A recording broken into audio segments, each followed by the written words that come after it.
Tonight's long, slow documentary explores the world of the early 18th century pirate, not the mythic figure of popular imagination, but the quiet, difficult, deeply human life that played out on the open sea. This video drifts through the rhythms of pirate existence.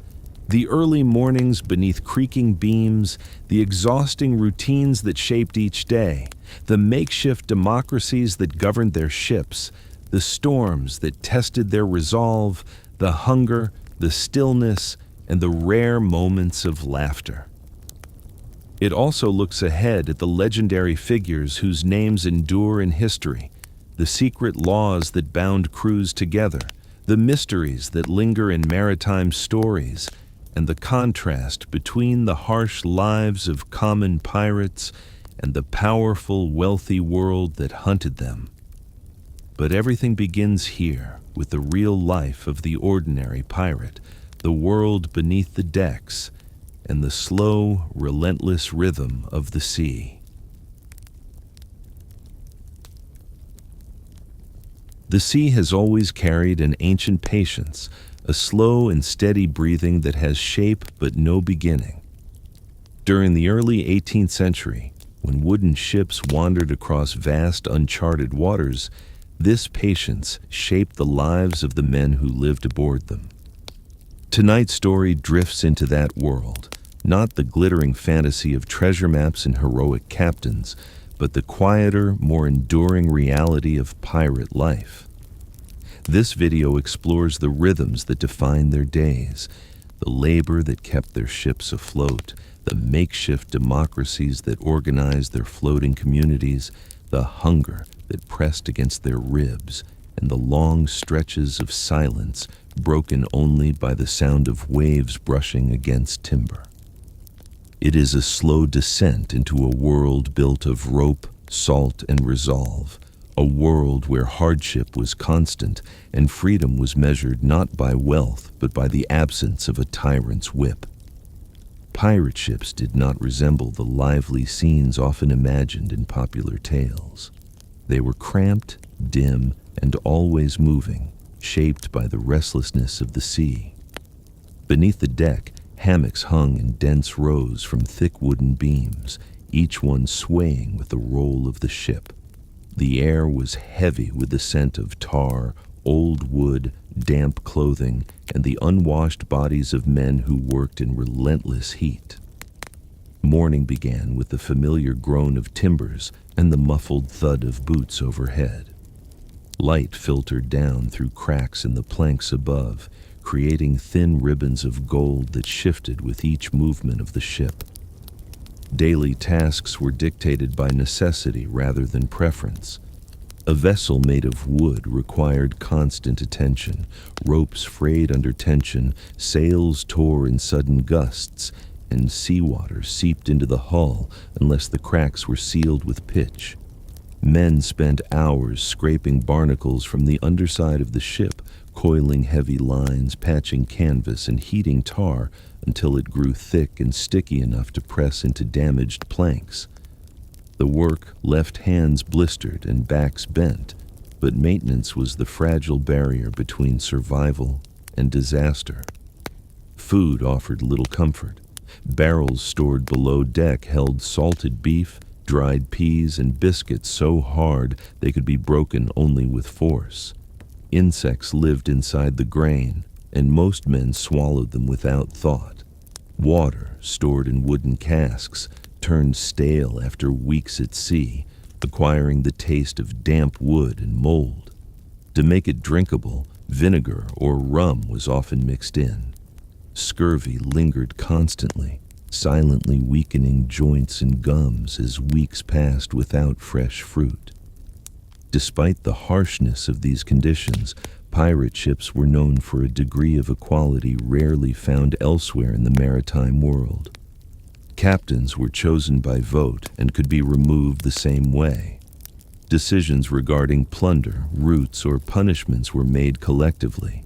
Shares were distributed according to skill and responsibility, not birth or wealth. A ship's carpenter or navigator earned more than an ordinary sailor, and the captain's share, though larger, was limited by written agreement. This simple democracy emerged not from idealism, but from survival. A crew that trusted its leaders remained steadier during hardship, more unified during conflict, and more willing to follow when danger approached. Even with such structure, the sea presented dangers that no vote could ease. Storms arrived with little warning.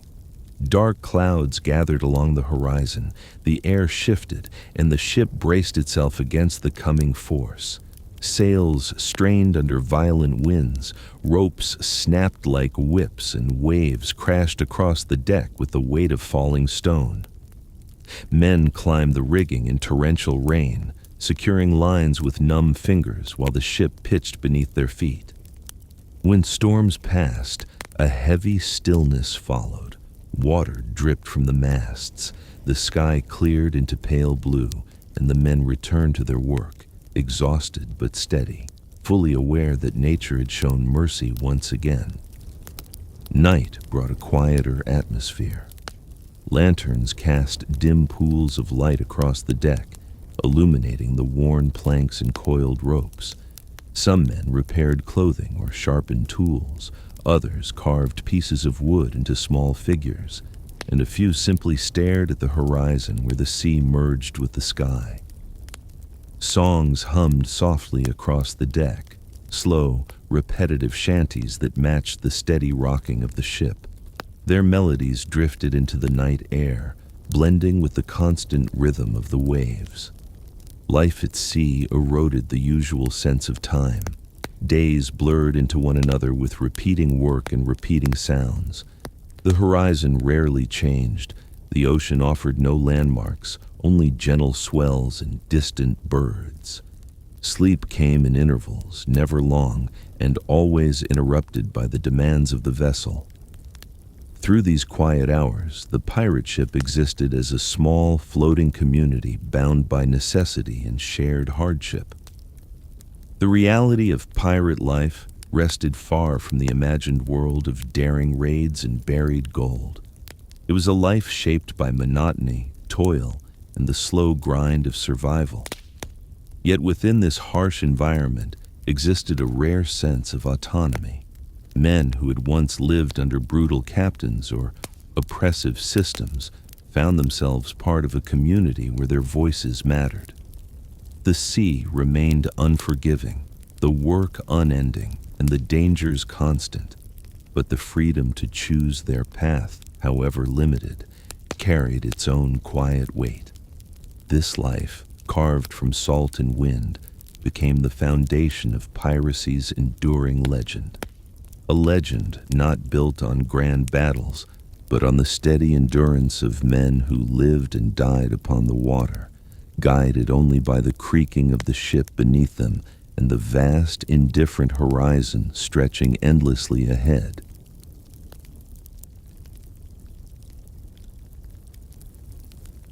Edward Teach, remembered by history under the shadow of the name Blackbeard, did not begin life as a legend. His origins were quiet, obscured by time, shaped in the same ordinary world that produced countless sailors of his age. Records of his early years remain fragmented and faint, offering no dramatic birthright and no single moment that defined his transformation. Instead, his rise emerged slowly from the conditions that shaped the maritime world at the turn of the 18th century. A world exhausted from wars, swollen with displaced sailors, and ripe with opportunities for those willing to cross the blurred line between commerce and theft. The War of the Spanish Succession had just ended, leaving thousands of trained seamen without work. Naval ships were decommissioned, crews dismissed, and the Atlantic's trade routes filled once again with merchant vessels heavy with goods. Edward Teach was among this mass of sailors forced into uncertainty. Like many, he had served as a privateer during the war, operating under legal commissions that sanctioned the capture of enemy ships. When peace arrived, these commissions vanished, but the habits and skills remained. The sea still held the same dangers and the same temptations, yet now offered fewer lawful ways to survive. Teach entered this post-war ocean as a man searching for a place within the shifting maritime world. His early years at sea were spent under other captains, learning the fragile balance between discipline and survival that defined life aboard. He learned to read wind and water, to understand the movement of sails, to judge the weight of clouds on the horizon. He watched men around him suffer under harsh officers, endure poor rations, and face punishments that arrived without warning. In this environment, the seed of rebellion often grew quietly, nurtured not by anger, but by familiarity with hardship. During these early years, Teach drifted toward the Caribbean, where the world of trade and piracy intertwined. The islands formed a loose network of coves, towns, and ports that oscillated between law and lawlessness depending on the season. Ships came and went carrying sugar, rum, tobacco, cloth, and silver. Merchants grew wealthy, while sailors scraped out a living. The contrast could be seen in every harbor. Grand houses set against narrow streets, rum-soaked taverns surrounded by warehouses full of wealth. In this environment, Teach found his path gradually shifting. By the time he began serving under the pirate captain Benjamin Hornigold, the transformation felt almost inevitable. Hornigold was a respected figure among sailors who had turned to piracy after the war. He commanded his crew with a measured, almost restrained approach, avoiding unnecessary violence and focusing on capturing ships with minimal conflict. Teach observed these methods closely. He learned how a pirate captain balanced authority with democracy, how he negotiated shares, managed disputes, and kept a crew united in harsh conditions. Hornigold's influence played a significant role in shaping Teach's outlook. Under this mentorship, the future Blackbeard witnessed how a single ship could become a floating community, governed by rules written not by kings, but by men who lived under the same sun and storms. The Pirate Code established expectations, equal shares, compensation for injury, and the right to vote on major decisions. Teach understood that a crew treated with fairness would stand firm in moments of danger, and that loyalty did not grow from fear, but from shared hardship. As Teach gained experience, his presence aboard the ship grew more noticeable. He moved with a steady confidence, his frame tall and imposing, his instincts sharpened by years spent navigating unpredictable waters. His reputation developed quietly at first, whispered among crews who had heard of his reliability, his composure under pressure, and his ability to maintain calm even during storms or confrontations. He was not yet Blackbeard, but he was already becoming something memorable. The moment of transition arrived when Hornigold began to step back from piracy, accepting the king's pardon offered to those who agreed to abandon their criminal careers. Many pirates distrusted such promises, but Hornigold viewed the offer as an opportunity to retire peacefully. Teach, however, stood at a crossroads. The pardon offered safety, but it also demanded the abandonment of the life he had come to understand, the life that granted him a measure of autonomy and the possibility of command. His path diverged from Hornigold's, setting the course for his rise. After leaving Hornigold, Teach began operating independently. His first significant step was the capture of a large French vessel near the island of St. Vincent. This ship, originally designed for transporting slaves, became the foundation of his legend. Once refitted and armed, it took on a new identity: Queen Anne's Revenge. With its size, speed, and firepower, it surpassed most ships in the Caribbean. Teach understood the value of presence, not only in battle but in shaping reputation. A larger vessel, painted with dark tar and armed with dozens of cannons, projected an undeniable authority. It was during this period that Teach began cultivating the image that would define him. He grew a long, thick beard that framed his face in dark waves. Thick, twisted braids sometimes hung at its edges. During confrontations, he tied slow-burning fuses beneath his hat or in his beard, letting thin trails of smoke drift around his face, creating an eerie halo. This dramatic appearance did not serve vanity. It served strategy. A crew facing such a figure often surrendered before conflict even began. Fear was a tool, and Teach used it sparingly but effectively. Stories of Teach's growing presence spread quickly among sailors and merchants. Some accounts exaggerated his brutality, while others described him as surprisingly measured and methodical. In truth, his actions reflected a careful balance. Violence could escalate conflict and risk unnecessary damage, while controlled intimidation preserved both the prize and the crew. Most of his captures involved minimal resistance, as his reputation did the work long before cannons were fired. As the months passed, Queen Anne's Revenge became a symbol of authority on the open sea. Teach forged alliances with other pirate captains, creating a loose network that could dominate trade routes when needed.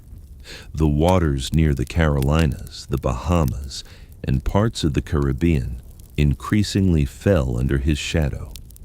He did not govern with tyranny. Instead, he understood the delicate equilibrium required to keep a pirate crew unified. Disputes were settled through the code. Shares were distributed fairly. Every man aboard understood the rules, and the ship operated with a clarity rarely seen in naval hierarchy. During this time, Teach's fame continued to grow, shaped in part by the stories told in taverns, port towns, and captured ships. These stories traveled faster than any vessel, carried by sailors whose words blurred fact and exaggeration. Some described him as a monster, others as a cunning strategist. The truth lay somewhere in between, a man who recognized the power of image and used it to maintain order while minimizing conflict. Teach's rise also reflected the broader tension of the era. Colonial governments struggled to maintain control over distant waters, and their efforts often lagged behind the movements of pirates. Many local merchants and settlers, frustrated by taxes and trade restrictions, quietly supported pirates who provided access to goods at reduced prices. In some towns, pirates were welcomed as guests, bringing foreign luxuries and coin to communities that rarely saw wealth. Yet, even at the height of his influence, Teach remained shaped by the ocean's patience. His actions reflected not recklessness, but calculation. He understood the limits of power and the fragility of stability. He sought opportunities not for conquest, but for sustenance. His leadership emerged not from a hunger for dominance, but from a practical recognition of what the sea demanded. His rise was not meteoric or fueled by a single event. It was gradual, shaped by circumstances, experience, and environment. A sailor became a privateer became a pirate became a captain became a symbol, and a symbol became a legend that would endure long after the wooden planks of his ship dissolved into the sea. By the time colonial authorities recognized the full extent of his influence, Teach's name, Blackbeard, had already taken root in the collective imagination of the Atlantic world. His presence shaped trade routes, colonial policies, and maritime culture. Yet the man behind the legend remained unchanged, a figure carved from salt, wind, smoke, and the slow, relentless motion of the sea. The rise of Blackbeard was not the rise of a villain or hero, but the emergence of a presence, one that grew naturally from the conditions of its time, carried by currents stronger than any single man. As Blackbeard's presence expanded across the Caribbean, his rise shaped far more than the politics of trade routes or the fears of colonial governors. It also influenced the culture aboard pirate ships, altering the shared expectations, whispered stories, and unspoken rituals that bound crews together in the fragile world they inhabited. His legend spread quickly, but beneath the surface of every tale lay a quieter truth. Piracy was sustained not merely by daring captains or powerful vessels, but by an entire fabric of customs that kept small, isolated communities functioning in the vast emptiness of the sea. These customs existed long before Blackbeard and continued long after him. They were the invisible threads connecting one generation of sailors to the next, shaping the way decisions were made, conflicts were settled, and meaning was found in a life defined by danger and uncertainty. Many of the ideas that followed Teach's rise, stories of fearsome reputations, the rules that governed plunder, and the shared beliefs that guided life at sea, were not born from any single man. They were part of a broader maritime culture that existed quietly across the decks of countless ships. It is within this deeper layer of pirate society that the next chapter unfolds. Beyond the legends and the names etched into maritime history lay the quieter forces that held pirate crews together, the codes they followed, the rituals they observed, and the mysteries they carried with them as they sailed through storms, silence, and the open horizon.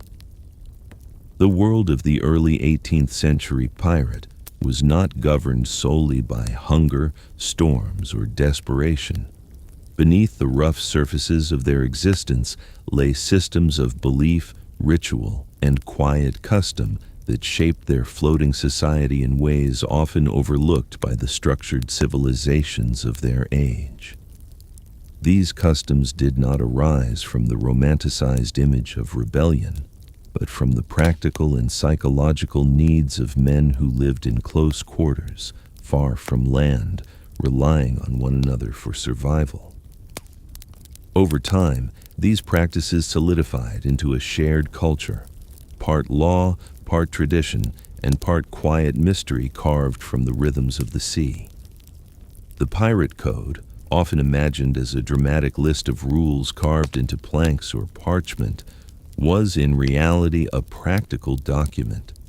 It varied from ship to ship, shaped by the needs of individual crews.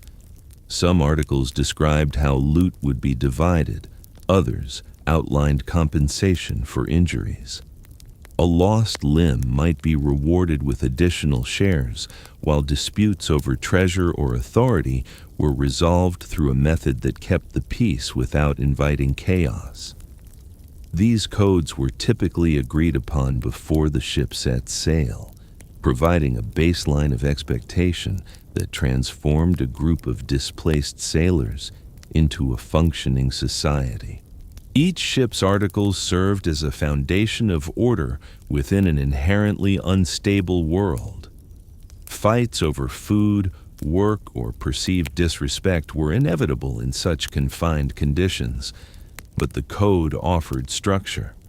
It dictated who could speak during councils, how decisions were made, and what punishments awaited those who acted outside the group's agreed values. The predictability of these articles brought a kind of quiet stability to the ship. For men who had lived under captains whose power was absolute, The fairness of the pirate code felt almost radical in contrast. Beyond the formal rules, unwritten customs guided day-to-day interactions.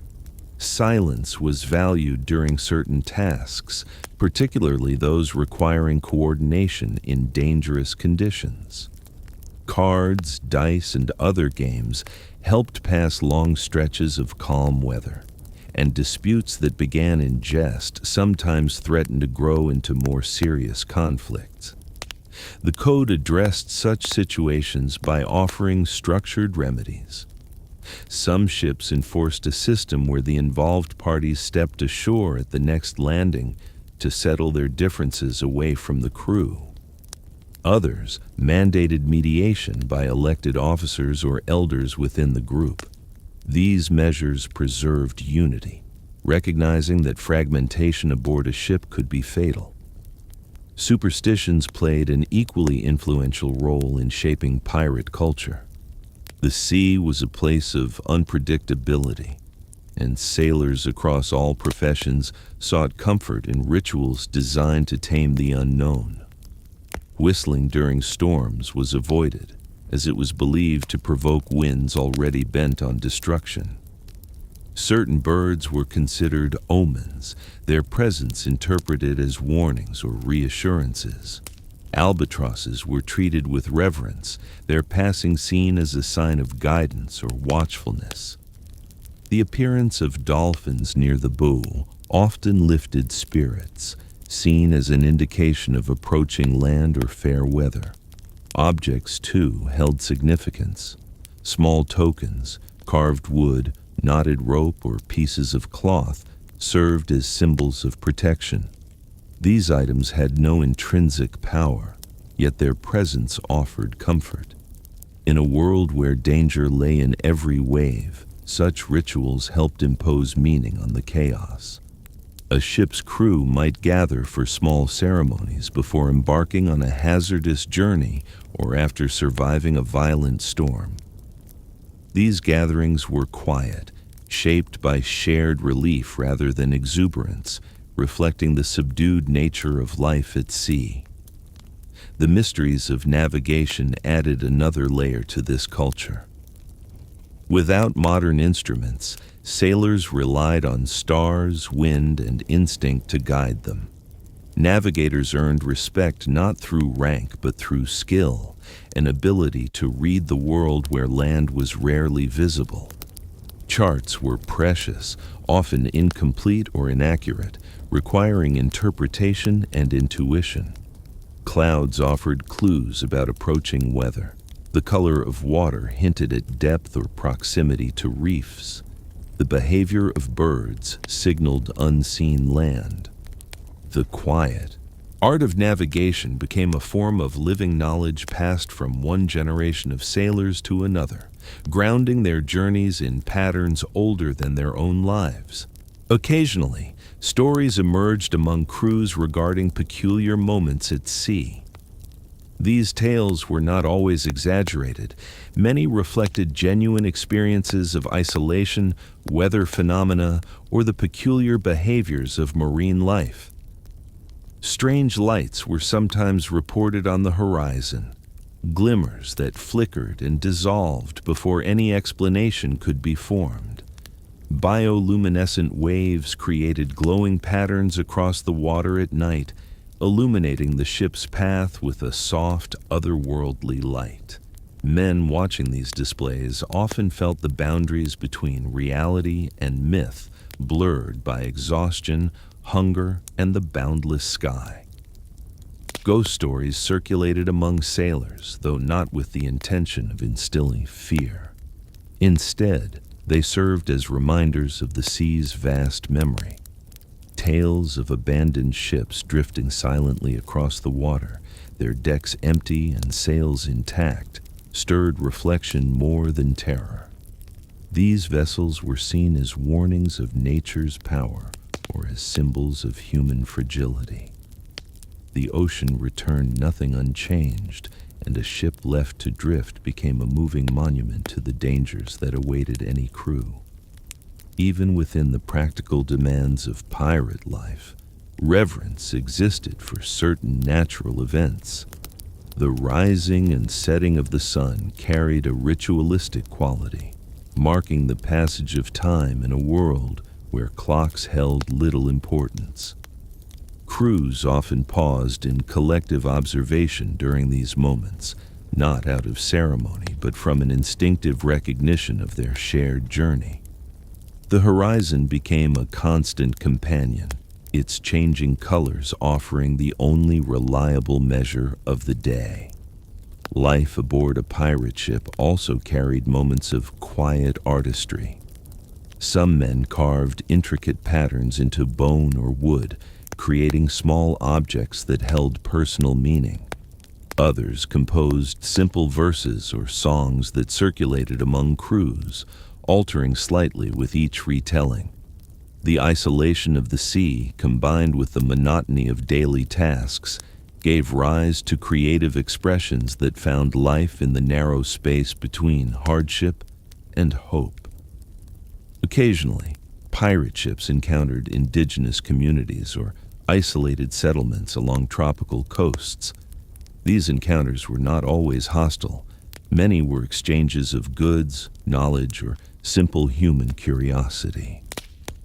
Islanders, accustomed to visitors from distant lands, offered fruit, water, and guidance through treacherous waters. In return, pirates traded cloth, tools, or captured goods. These interactions served as temporary breaks from the confined world of the ship, providing glimpses of unfamiliar cultures and landscapes shaped by different rhythms.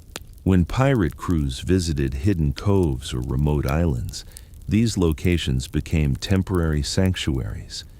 They offered opportunities to repair vessels, acquire fresh food, and allow the men to rest on solid ground.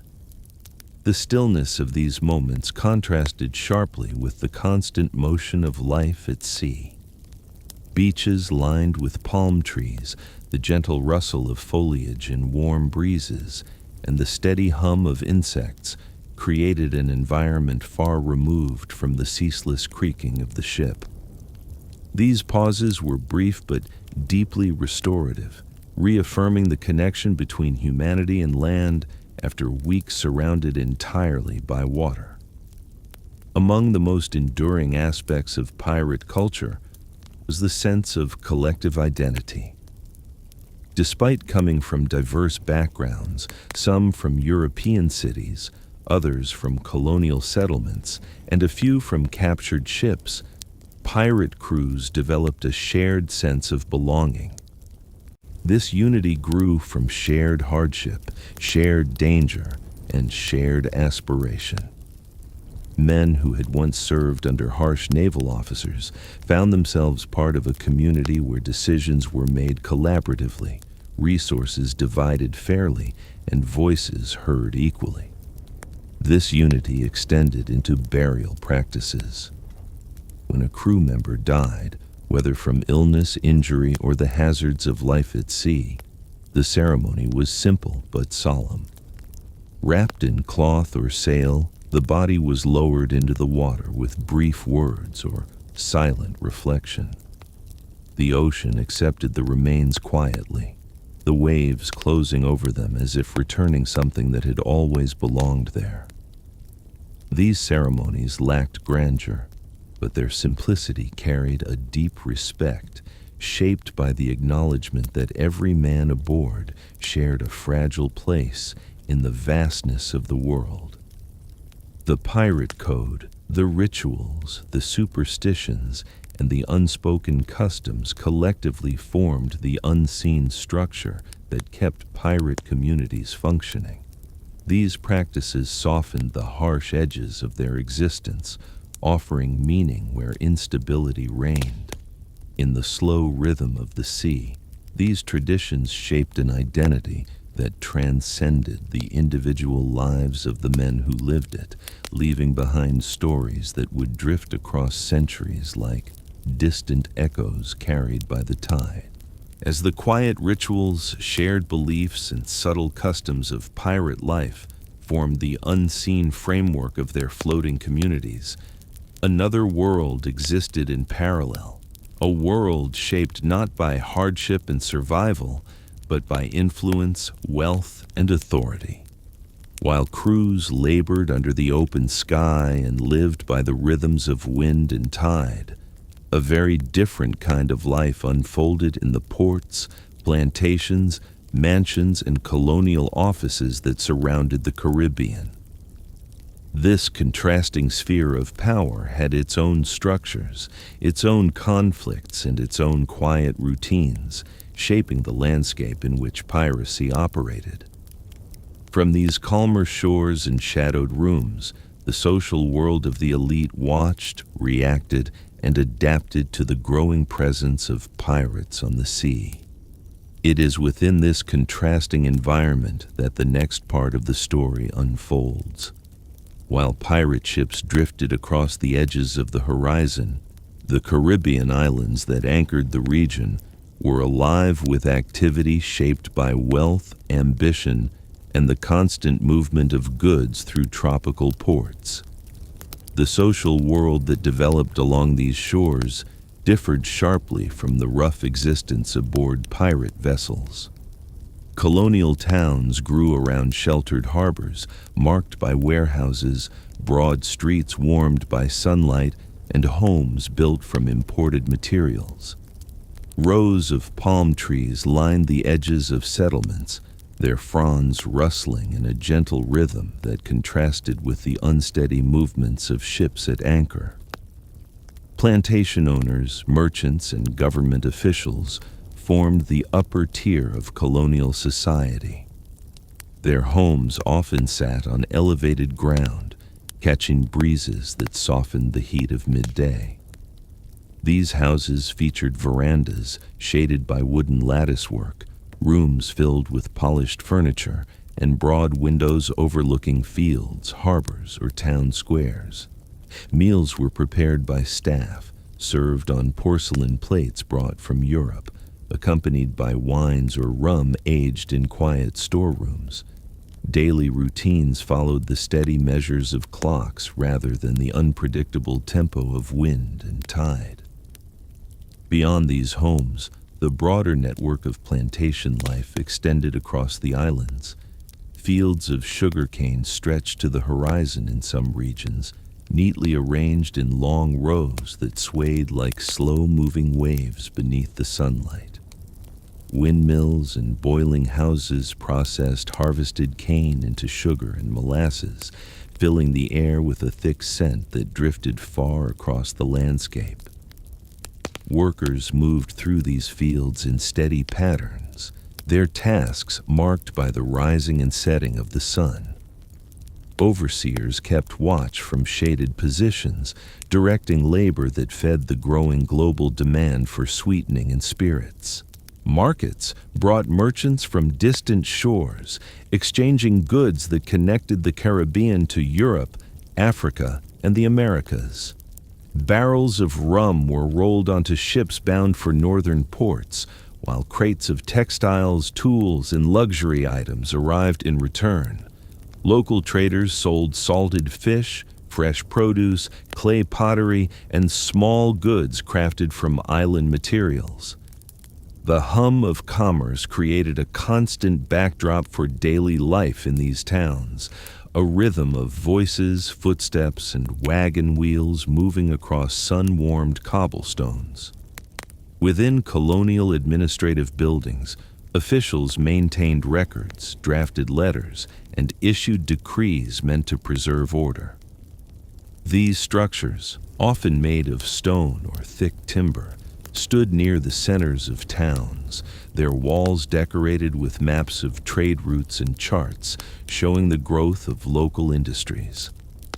In quiet rooms lined with shelves, clerks wrote by candlelight, their quills scratching across documents that recorded shipments, disputes, and the occasional report of piracy along the coast. The presence of pirates shaped life in these colonies in subtle ways. Merchants grew wary of certain routes, adjusting schedules when rumors of a feared ship reached their ears. Governors met with military officers to discuss coastal defenses, strategies for protection, and letters addressed to officials across the Atlantic. Some individuals, however, viewed pirates with a mixture of fear and opportunity. Goods sold cheaply by crews seeking supplies often found their way into local markets, passed through back doors and quiet agreements that benefited both sides. This unofficial trade created a thread of connection between the two worlds, even as colonial authorities publicly condemned the actions of pirates at sea. Taverns occupied a unique place within the social life of the islands. These establishments welcomed sailors, merchants, laborers, and travelers who gathered beneath their thatched roofs to share food, drink, and stories of distant waters. Lamps filled the space with warm light, casting gentle shadows across wooden tables worn smooth by years of use. Musicians sometimes played simple instruments, their melodies floating through the open doorways into the warm night air. Conversations drifted between discussions of weather, whispered rumors of passing ships, and the quiet murmurs of those who observed the world around them with careful attention. During calm evenings, town squares filled with voices as people gathered in the cooling shade. Children played near fountains or under the watchful eyes of their elders. Carriages arrived carrying families dressed in their finest clothing, making their way to gatherings in the homes of influential residents.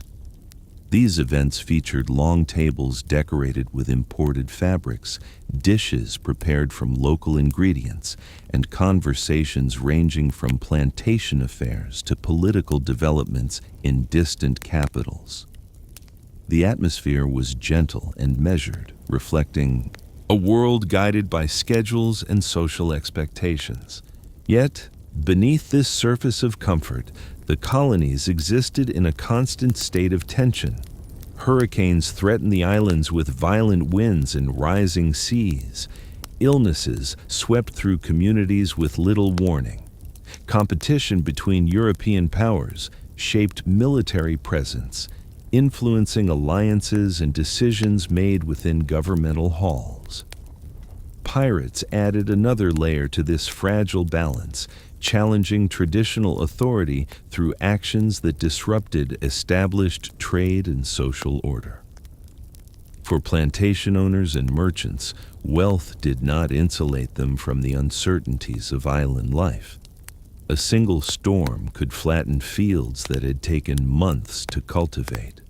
A ship delayed by weather or captured along its route could create shortages that rippled across the island economy. Even the grand homes built on distant hills could not fully separate their inhabitants from the wider challenges of the Caribbean. The contrast between stability on land and the instability of the sea shaped a unique atmosphere in these settlements. While pirates navigated storms, hunger, and the constant need for repair, those on shore navigated shifting markets, volatile politics, and the ever-present dangers of the tropical climate. Each world mirrored the other in different ways, both driven by unpredictability, both shaped by forces beyond their control. Religious institutions played a role in establishing a sense of structure within these communities.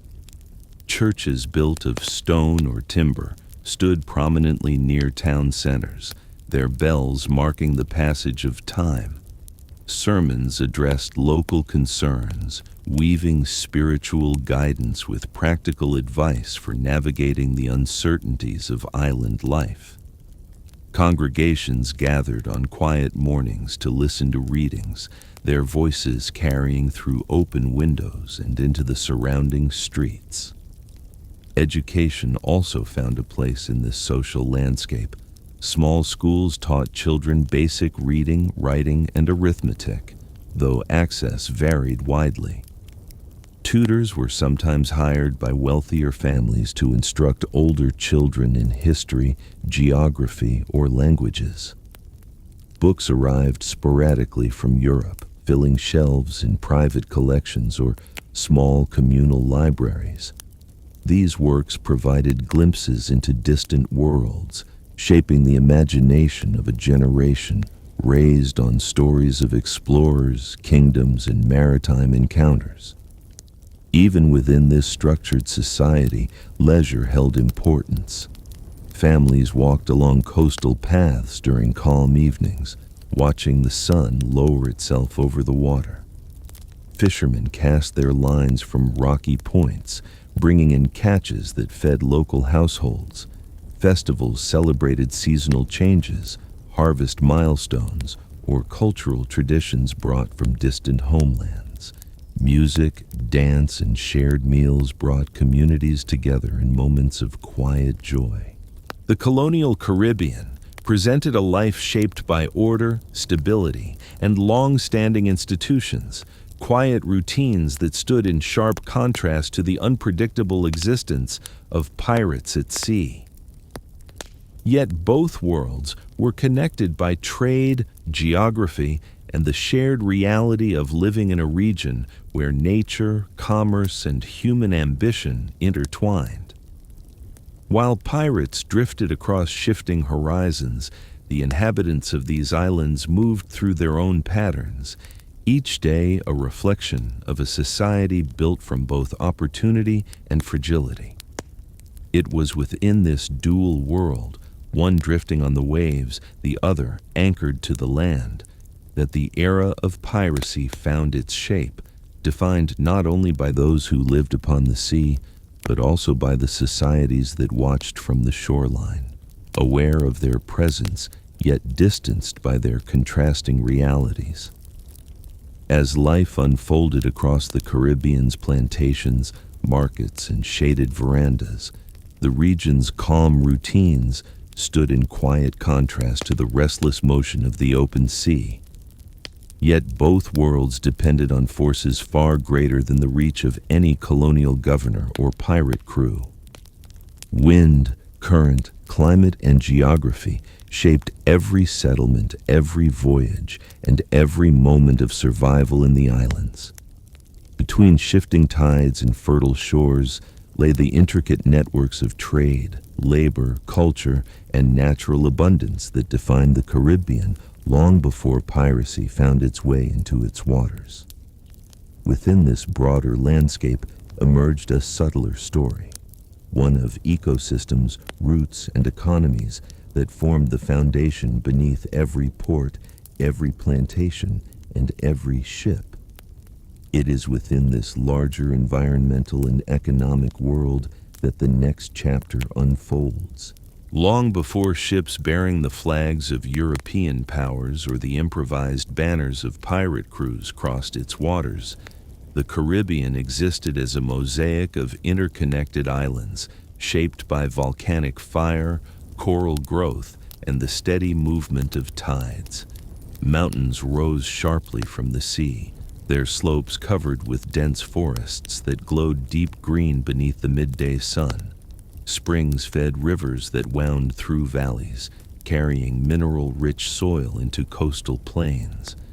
Coral reefs, bright and fragile, fringed many islands, creating natural barriers that protected some shores while challenging navigators unfamiliar with their hidden edges. The climate followed a rhythm of warm days, humid evenings, and seasonal rains that swept across the region in short, drenching bursts. Trade winds moved steadily from the east, guiding ships along predictable routes that connected the Caribbean to distant continents. These winds served as the unseen current beneath every voyage, determining the shape of maritime commerce as effectively as any chart or treaty. Hurricanes, however, brought sudden disruption. Their powerful spirals approached silently at first, darkening the horizon and filling the air with a tension that signaled the imminent shift from calm skies to violent winds. The island's natural resources attracted the attention of empires eager to control fertile soil and strategic harbors. Sugarcane flourished in the rich earth, demanding long hours of labor, but yielding valuable crops that fed global markets. Tobacco, indigo, spices, and hardwoods added to the region's exports, filling ship holds with commodities destined for European ports. In return, vessels brought textiles, tools, iron goods, and luxury items that became part of daily life in colonial settlements. Beneath this flow of goods lay a complex network of labor systems. Plantation fields stretched for miles in some regions, their rows meticulously maintained to ensure reliable harvests. Mills crushed cane, boiling houses converted sap into sugar and molasses, and warehouses stored barrels carefully sealed against moisture. Laborers worked in harsh conditions throughout these processes, forming the backbone of the Caribbean economy while receiving little acknowledgement from the official records of the era. Ports served as the central hubs where these networks converged. Harbors held fleets of vessels ranging from small fishing boats to large merchant ships with multiple decks. Sailors loaded and unloaded cargo with steady movements, hauling crates, barrels, and bundles across wooden docks warmed by the sun. The noise of work filled the air, the thud of crates landing, the splash of oars dipping into water, the distant call of traders announcing their goods to passers-by.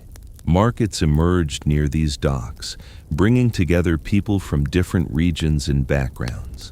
Stalls displayed fresh fruit, woven baskets, salted fish, handcrafted tools, and ceramics shaped from local clay. The scents of spices, roasted food, and tropical plants mingled in the air, creating an atmosphere rich with activity. These markets reflected the cultural diversity of the Caribbean, shaped by indigenous communities, enslaved Africans, European settlers, and travelers who passed briefly through the islands. Beyond the bustling harbors and orderly fields, the Caribbean supported ecosystems filled with quiet complexity. Mangrove forests lined protected shorelines, their roots weaving dense networks that sheltered fish, birds, and crustaceans. These mangroves acted as natural buffers against storms, slowing waves and preventing erosion. Inland forests contained hardwood trees with dense, durable trunks prized by shipbuilders, while the understory held medicinal plants used by local communities for generations. Rivers and streams created habitats for freshwater species, while marshlands supported flocks of birds whose migrations connected the Caribbean to faraway continental landscapes. In these environments, life moved with subtle intention. Crabs scuttled across tidal flats, birds glided between treetops, and insects hummed with rhythmic persistence. The island's natural world existed independently of human affairs, yet every harbor, plantation, and settlement depended on its delicate balance. The trade routes linking the Caribbean to the wider Atlantic world formed the arteries of global commerce.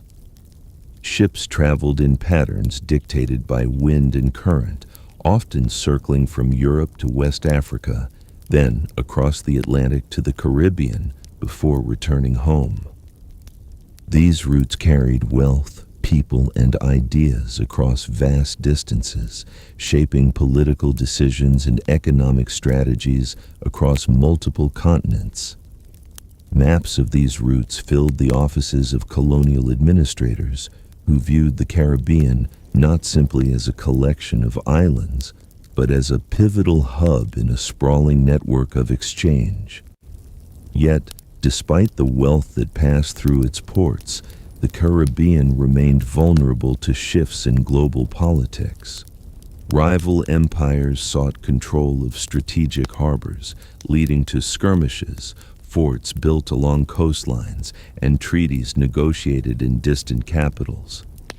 The islands endured the consequences of these ambitions, conflicts that reshaped borders, altered trade patterns, and influenced the daily lives of those living within their reach.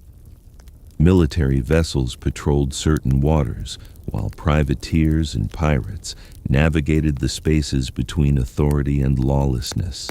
In quieter regions, smaller communities maintained traditions that predated European arrival. Indigenous groups practiced fishing techniques adapted to local waters, used plants for medicine, and passed down stories shaped by their own long histories. These communities witnessed profound changes as new settlements grew, yet elements of their knowledge persisted, influencing local culture in ways often overlooked by official records. The Caribbean's diversity, cultural, ecological, and economic, helped sustain its resilience. Even when storms flattened settlements or political shifts disrupted trade, the islands adapted. New crops replaced old ones, alternate routes were carved through reefs, and fresh patterns of community emerged. This transformation occurred gradually, the result of countless individual choices made across generations. At sea, the same forces that shaped the islands influenced the ships that traveled between them. Merchant vessels relied on breezes funneled through channels between islands, while navigators used mountain peaks as landmarks rising from the horizon. Currents guided ships along certain paths, occasionally leading them past reefs that required careful steering to avoid. Pirate crews understood these patterns as intimately as merchants did, choosing locations for ambush or refuge based on the natural contours of the region. The relationship between land and sea defined the era. Colonial communities depended on maritime trade for survival, while ships relied on island harbors for fresh water, repairs, and supplies. The Caribbean existed as a point of intersection where nature, commerce, and culture intertwined in ways that shaped both everyday life and the broader historical landscape.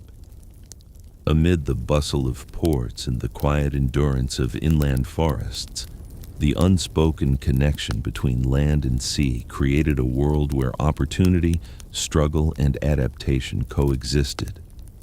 It was within this intricate balance of natural forces and human ambition that piracy found both its challenges and its possibilities, operating in the spaces left open by the constant movement of goods, people, and storms. As the Caribbean's landscapes, trade networks, and natural rhythms shaped the world that surrounded it, the era of piracy settled into a place where human ambition met the vastness of wind and water. The islands thrived and struggled in cycles governed by climate, commerce, and shifting political tides, while ships moved steadily across the horizon, guided by currents older than any settlement built along the shore. Amid these forces, piracy rose, evolved, and eventually faded, leaving behind faint traces scattered across coastlines, records, and the quiet echoes of stories told long after the last pirate ship vanished from the waves.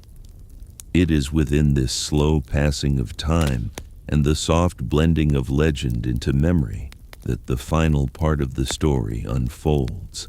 The age of piracy, shaped by storms, war, hunger, and opportunity, drifted toward its final chapter slowly, almost imperceptibly, as the 18th century progressed. The same forces that once created ideal conditions for pirate crews gradually transformed, shifting the balance of power in the Atlantic world. Ports grew more fortified, naval patrols increased, and the political conflicts that had once pushed thousands into maritime uncertainty started to settle into new patterns. Piracy did not end abruptly or with a single decisive moment. Instead, it faded like a distant tide, withdrawing from the shores it had once shaped so vividly. The decline began with changes in naval strategy. European powers, once preoccupied with wars on land, turned their attention outward, recognizing the economic importance of securing shipping lanes. Warships fitted with heavier cannons and larger crews patrolled regions previously left to merchant vessels. Their presence brought a more consistent enforcement of maritime rules, reducing the gaps that pirate ships had once used to their advantage. Harbors became watchful spaces where unfamiliar sails were scrutinized and where rumors of pirate sightings prompted swift responses. Governors in the Caribbean, burdened by the demands of expanding trade and pressure from their home countries, began implementing stricter policies. Rewards were offered for information leading to the capture of pirate crews, and local courts expanded their authority to handle maritime offenses. Notices printed on aging paper appeared in town squares, listing names and descriptions of men accused of piracy, accompanied by promises of money or leniency for those who cooperated. These decrees, carried by wind across markets and taverns, marked a shift in the official tone toward confrontation rather than tolerance. Economic conditions also changed. The opportunities that had once pushed sailors into piracy diminished as new jobs emerged within expanding trade networks. Merchant fleets grew in size, offering more stable work to those who had previously struggled to find wages after wars ended. Privateering commissions, once issued freely during conflict, became rare in times of peace, reducing the number of sailors accustomed to capturing ships as part of their legal duties. With fewer displaced hands and more predictable wages, the allure of piracy dimmed. In some regions, communities that had once benefited quietly from pirate activity began turning away from the practice. Smuggled goods, though still present, lost their appeal as legal trade became more structured and affordable. Merchants who had once purchased stolen items at reduced rates grew cautious, wary of penalties imposed by increasingly attentive colonial administrations. Taverns that had once welcomed crews with open arms became more selective, their patrons aware that association with piracy carried risks that extended beyond temporary profit. Even the natural environment played a role in piracy's decline. Hurricanes, storms, and shifting sandbars altered familiar routes, claiming ships or driving them into the paths of naval patrols. Coral reefs, which had previously offered concealed anchorages, shifted over time, making once safe refuges more treacherous. Islands used as hideouts became more closely watched, their coves inspected by sailors tasked with guarding against illegal activity. The sea itself, which had once provided ample space for piracy to flourish in isolation, grew less forgiving as human presence expanded. For many pirates, the king's pardon became an unexpected lifeline. Governments seeking to reduce the economic losses caused by piracy offered clemency to those willing to abandon their activities and rejoin society. Some accepted, choosing quiet lives in small settlements or working aboard merchant vessels where routines replaced the uncertainty of their former existence. Others used the pardons as temporary shields, returning to piracy once surveillance eased, though such attempts grew increasingly risky as naval enforcement intensified. The end of the era arrived not through a single climactic battle, but through a gradual erosion of opportunity. Pirate crews dwindled as members retired, were captured, or succumbed to illness. Ships deteriorated without proper repair facilities, their timbers weakened by salt and time. Harbors once visited by notorious captains grew quieter, their names remembered only in stories told during long evenings. Coastal towns no longer watched the horizon for unfamiliar sails with the same mixture of fear and curiosity. The waters calmed, and the patterns of trade settled into rhythms more predictable and more controlled. Yet the legacy of piracy did not vanish with the last of the crews. It persisted in the memories of those who lived during the era, etched into journals kept by merchants, letters sent across oceans, and official records stored in aging archives. Maps marked with notes about dangerous waters, ships recorded as missing, and anecdotes preserved in court documents continued to shape the historical understanding of the time. Over generations, these fragments blended with folklore, giving rise to stories that magnified certain elements while softening others. In quiet fishing villages, elderly residents shared recollections passed down from grandparents who had glimpsed pirate ships anchored in distant coves. These stories carried no drama, only a sense of distance shaped by the slow passage of time. Some described peaceful encounters where crews traded for fresh water or food before disappearing into the horizon. Others mentioned abandoned campsites found on remote beaches, signs of temporary shelter created by men who lived their lives on the edge of society. Shipwrecks also served as reminders of the era. Scattered along the seafloor or buried beneath shifting sands, they became silent markers of lives once spent navigating uncertain waters. Over time, coral claimed their surfaces, transforming them into habitats for fish and marine life. Divers found remnants of iron nails, fragments of pottery, and occasional tools, objects that, though simple, carried the weight of centuries. Museums displayed these items behind glass, their significance preserved through carefully written descriptions that traced them back to the age of sail. The Caribbean's landscapes, shaped by volcanic peaks, coral reefs, and dense forests, continued to bear witness to the era long after its conclusion. Coves once used as hideouts retained their quiet seclusion. Mountain paths that provided shelter from storms or vantage points for observing harbors remained unchanged except for the encroachment of time. Visitors walking along these routes felt the same breeze that once carried the scent of the sea to the crews who paused there between journeys. In literature and art, the image of the pirate evolved into something larger than the historical reality. Stories celebrating adventure, freedom, and rebellion were woven from threads drawn loosely from actual events. The calm hardships, quiet rituals, and slow rhythms of true pirate life receded into the background as bolder tales took their place. Yet beneath these embellishments lay the essence of the era, a world shaped by endurance rather than excitement, by community rather than chaos, by the quiet persistence of men who lived on the margins of expanding empires.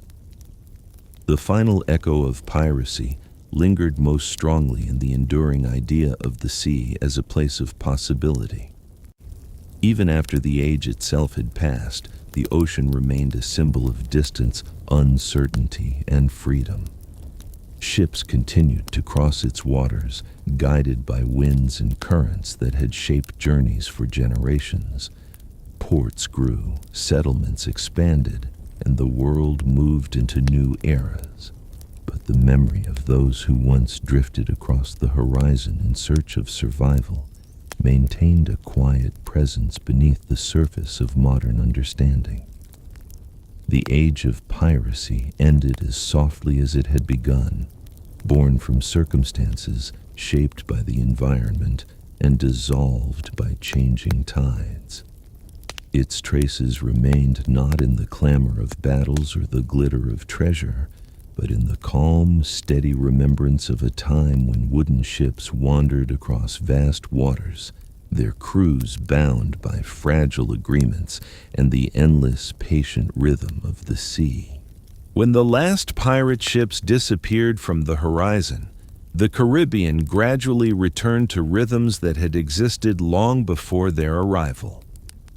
Trade routes continued to shift with the winds, ports expanded in quiet measure, and plantations carried on with their slow, demanding work.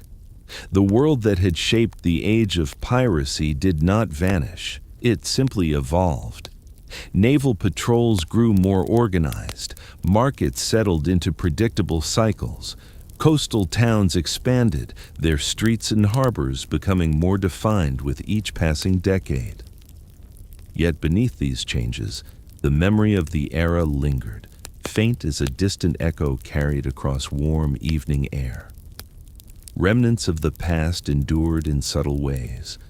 A rusted anchor discovered beneath layers of sand, a fragment of pottery lifted from a reef, or a document stored in a forgotten archive. All carried silent stories of men who once lived by the movement of waves. These traces remained untouched by the embellishments of legend, reflecting instead the quiet reality of an era shaped by endurance more than notoriety. The sea reclaimed much of what those men built, wearing it down grain by grain until only the strongest pieces remained, preserved by accident rather than intention. On certain evenings, when the sun dropped low over the water and cast long shadows across the coastline, the world seemed to remember the slow passage of wooden hulls guided by lantern light. The surf brushed gently against rocks that had once been silent witnesses to ships anchored just beyond sight. Breezes carried the familiar sense of salt, warm earth, and distant vegetation, scents that had surrounded sailors centuries before. Though their voices no longer traveled across the water, the natural world retained the patterns they once knew. The rising tide, the presence of migrating birds, the distant outline of clouds shaped by seasonal winds. In coastal towns, stories of the era passed from generation to generation, gradually shifting with time. What began as recollections of real events softened into folklore, acquiring the quiet shimmer of nostalgia. Elders spoke of grandfathers who had glimpsed unfamiliar sails from the shore, or of relatives who once traded with crews passing through the islands. Over decades, these memories blended with imagination, shaping a cultural identity that embraced both hardship and the enduring connection between land and sea. Writers recorded their interpretations of the age, crafting tales that traveled far beyond the Caribbean. Some emphasized the drama of stormy battles, others focused on the sense of freedom found in living beyond conventional boundaries. Artists sketched scenes inspired by old accounts, their drawings preserving fragments of a world no longer visible. Musicians composed melodies that carried hints of maritime rhythms, echoing the motion of waves against wooden hulls. Through these creative expressions, the age of piracy found a new kind of life, existing not in physical form, but in the shared consciousness of those who reflected upon the past. Yet, even as stories grew brighter with imagination, the quieter truths endured beneath them. The real world of the pirates had not been defined by constant conflict or sudden riches, but by fatigue, routine, and the steady work required simply to keep a ship afloat. Their daily lives were governed by the conditions of the sea, by limited supplies, and by the fragile agreements that allowed small communities to function far from land. The hardships they endured, the rituals they observed, and the structures they created formed a subtle but lasting part of maritime history, one grounded in real human experience rather than amplified legend. The age of piracy occupies a unique place in memory precisely because it balanced between worlds. It belonged neither fully to law nor rebellion, neither entirely to myth nor history. It was a product of circumstance, emerging during a time of shifting empires, changing economies, and the unpredictable nature of life at sea. Its decline followed the same gradual pattern as its rise, shaped not by decisive moments, but by slow transformations that altered the foundations upon which it stood. In the long quiet that followed, the sea returned to its ancient cycles. Waves continued their steady journey toward the shore, carrying with them no trace of the men who once relied on them for survival. Stars shone above in familiar patterns, their slow arc across the sky, measuring time in a way unchanged by human affairs. Breezes moved through palm trees, filling the evening with the soft rustle of leaves. These natural rhythms, older than any era of trade or upheaval, remained as steady as ever, offering a sense of continuity that stretched far beyond the scope of centuries.